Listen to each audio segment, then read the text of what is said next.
Les anciennes cultures irakiennes et grecques arboraient déjà des chaînes en or. Elles symbolisaient la richesse, la royauté et la divinité. Heureusement pour nous, l'or s'est démocratisé. Maintenant, les bijoutiers fabriquent des modèles de chaînes abordables, plus durables que jamais. Malgré tout, vous serez peut-être surpris d'apprendre ce qu'on amalgame à l'or pour l'améliorer. L'or pur est plutôt mou et d'un jaune brillant. Il n'est donc pas exceptionnel de créer un alliage afin de le renforcer et d'altérer sa couleur. Le cuivre donne une teinte rougeâtre, tandis que le laiton permet à l'alliage de fondre plus rapidement que s'il ne contenait que de l'or et du cuivre. Selon le ratio, l'ajout de ces métaux permet d'obtenir de l'or à 14 ou 18 carats. On fait fondre le mélange à 1010 degrés Celsius dans un creuset. 3 pelletées suffisent pour produire environ 5000 chaînes en or de 14 carats.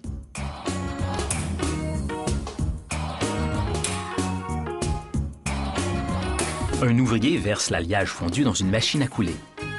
L'eau refroidit le métal à environ 370 degrés Celsius, ce qui le solidifie.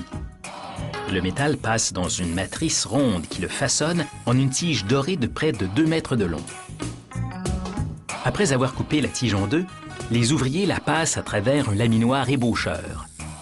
La machine refaçonne la tige qui passe de ronde à carré, afin qu'elle soit plus facile à étirer.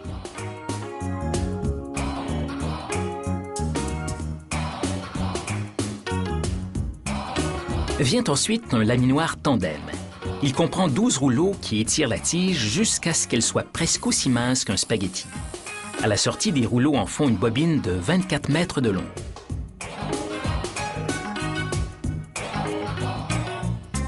Les ouvriers ramollissent le métal embobiné dans un four.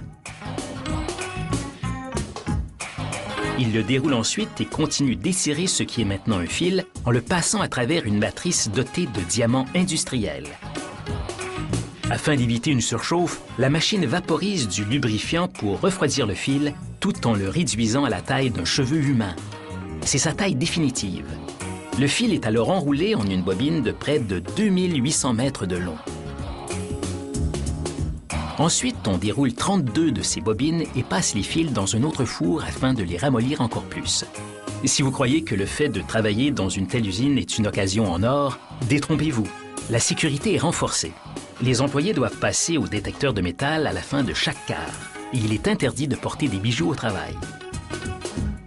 Cette machine fabrique des chaînes câbles. Elle passe le fil dans un maillon et le referme pour en former un autre. La machine produit 600 maillons à la minute. On voit ici un ouvrier effectuer un contrôle de la qualité aléatoire. Cette machine fabrique une chaîne de style vénitien. Le fil passe dans un canal où des mâchoires mécaniques le plient sur une matrice afin de le relier au segment précédent. Pour fabriquer une chaîne de style araignée, cette machine passe un fil dans une à 5 boucles afin de refermer le maillon.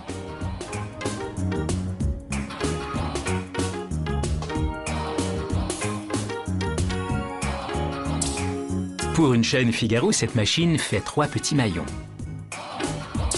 Un bras mécanique déplace alors la chaîne pour que la machine y ajoute un maillon plus long. Puis la ramène et 3 autres maillons courts sont ajoutés.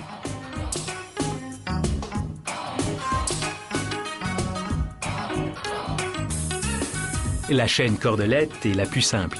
Pour la fabriquer, une machine enfile un fil dans une ou 2 boucles, puis le referme afin de former une autre boucle.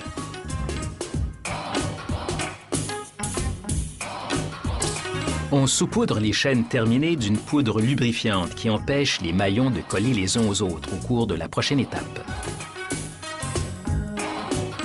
Les chaînes sont chauffées à 815 degrés Celsius afin d'activer un agent de soudure ajouté aux métaux plus tôt. Il fusionne les extrémités des maillons. Cette machine soude un maillon à un fermoir sur la chaîne. Une étiquette indiquant la qualité de l'or y est ajoutée. Et finalement, les chaînes plongent dans 4 bains chimiques qui les nettoieront à fond. Pour terminer, les ouvriers les dorent d'une couche d'or à 14 ou 18 carats. Le fait de plaquer de l'or avec de l'or rend le fini plus éclatant. Après un dernier contrôle de la qualité, ces chaînes sont prêtes à orner votre cou.